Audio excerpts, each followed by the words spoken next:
6:16, welcome back to First Up this Thursday morning. Thank you so much for joining us this morning as we continue to make the news and break the news.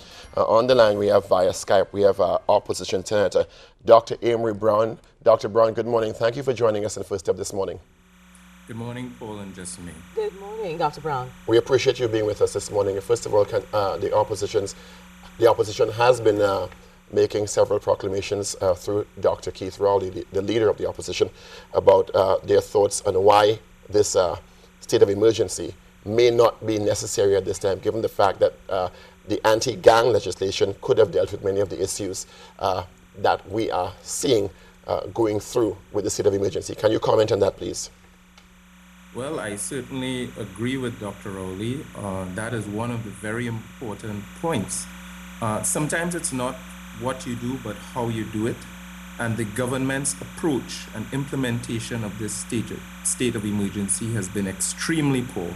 It began with the way in which they communicated it to the population, the way in which they've demonstrated their intentions, and certainly the way that they have been conducting their capture operations and then reporting results in really a very deceitful manner.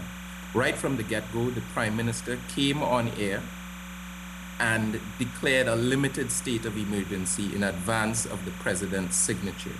There have been denials since then, but I went on to the government's website, which has the Prime Minister's address, and it refers to the phrase limited state of emergency 9 times.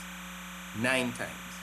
Every time she used the phrase state of emergency, there was the word limited coming before it. Anyone is free to go onto the government's website and they can see that themselves. Even worse, in reporting the President's declaration. Now, this is very unfortunate because I see it as an abuse of the President.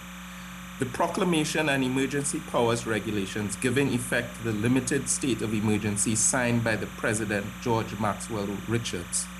This is on the government's website, really holding up the President's declaration in a very false manner because the President did not sign any limited state of emergency. So they unfortunately are lying on the President. That was a bad start, and they started in deception. Dr. Browne, speaking about the President and what some may consider these missteps or miscommunications aside, would it be accurate then to say that in light of what the President has now outlined as his reasons for signing the proclamation, would you agree with the declaration of the state of emergency in principle? No, I would not. I really would not. The government has held this measure up as a last-ditch anti-crime measure. But when you look at every step that they've taken thus far, and you'd recognize that there are steps to make Trinidad and Tobago less secure. And I think that's what some people are missing, but more and more people are seeing. From making the borders more porous, the cancellation of the OPVs, the dismantling of SORT, which was in part designed to deal with some of the corrupt elements in the police service and give us some level of redundancy and another level of security, the issues with the SIA, the removal of police posts. Now somebody would have to explain that. In these same areas in which we are now seeing some very brutal and drastic action, police posts were removed by this current administration. And now these same people who were made less secure by those actions are facing state of emergency conditions, have had we all have had our constitutional rights degraded and are facing very drastic action. So the government's approach to the crime situation has not made any sense. And unfortunately, with this imposition of a state of emergency, some other questions have to be asked as to motive. They've held this up as an anti-crime measure in a period of crisis. But when you look at the emergency powers regulations that they have brought forward for the state of emergency, it does not match an anti-crime effort. It gives a picture of something very, very different, and I would refer to 3 of those regulations. Regulation 7.1 prohibits public marches and public meetings. I don't know when last you've seen drug lords marching or meeting, But clearly such a regulation is designed to deal more with a labor situation and more with civic unrest than to deal with a crime situation.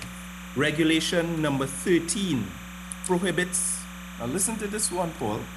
This regulation prohibits possession of any document that can lead to disaffection or discontent among persons. I'm using the words from the regulation.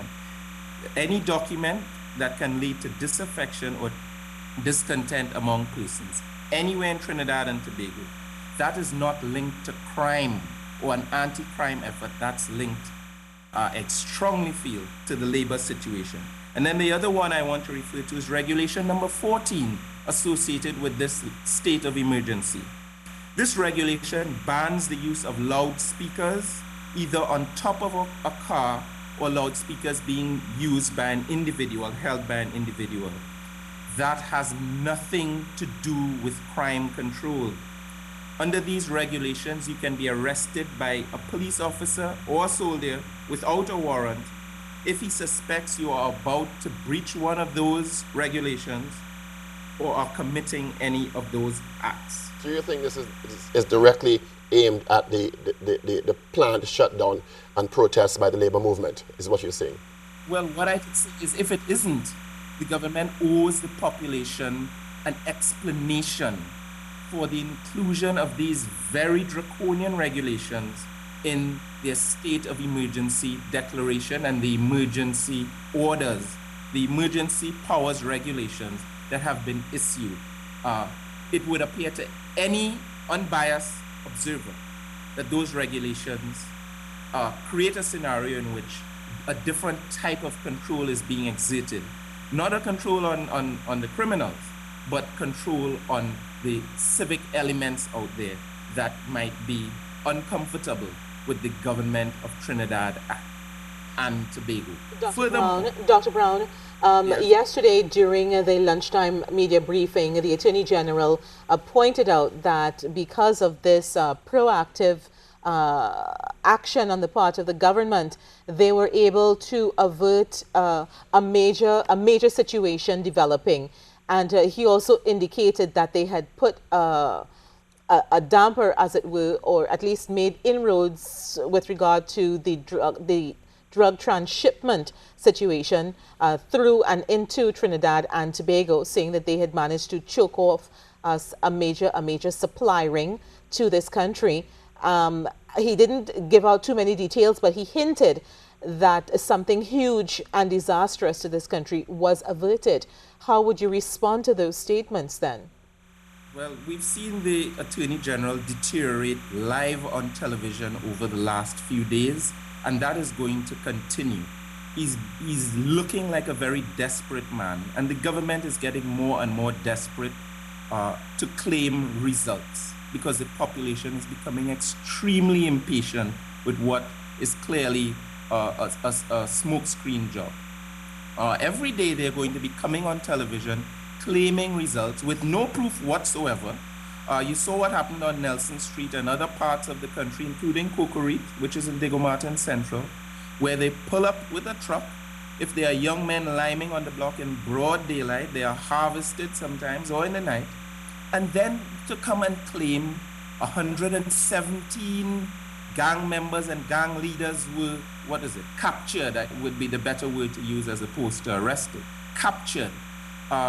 You need to bear in mind that when these claims of success are being made, there's no verification whatsoever. They're being made by a very political Attorney General who is under pressure to justify what is being done by the government, to justify the damage to the economy and big and small businesses, to justify the increase in unemployment that must be a consequence of these actions at this time, to justify the perception that only the small persons are being targeted here and harassed here, and the big fish are sitting comfortably looking at the news every day with a smile on their face because they know that they are safe. I don't know how the Attorney General can say that they have made the borders secure and so on, and are strangling or choking any supply route when every action they've taken in office seems to be more liberating and liberalizing those routes and making our borders and our country less secure to guns, to drugs, and so on. The Attorney General owes much further explanation because it seems very counterintuitive at this time. Dr. Browne, so you're saying that all of this is a smokescreen to hide some more nefarious or sinister agenda, in addition to the evidence that you've laid for a possible suppression of the trade union movement. And also you're hinting at the fact that our borders are being thrown open wide to all and sundry, including those involved in the drugs and gun running. What other nefarious activity is this entire state of emergency being thrown up as a smokescreen for? Well, the depth of explanation is to the government. Our part of our duty is to hold them to account. And this is why I was very disturbed that these actions are being taken when the Parliament, well, the Prime Minister got up and she opened the Parliament only to close it simultaneously.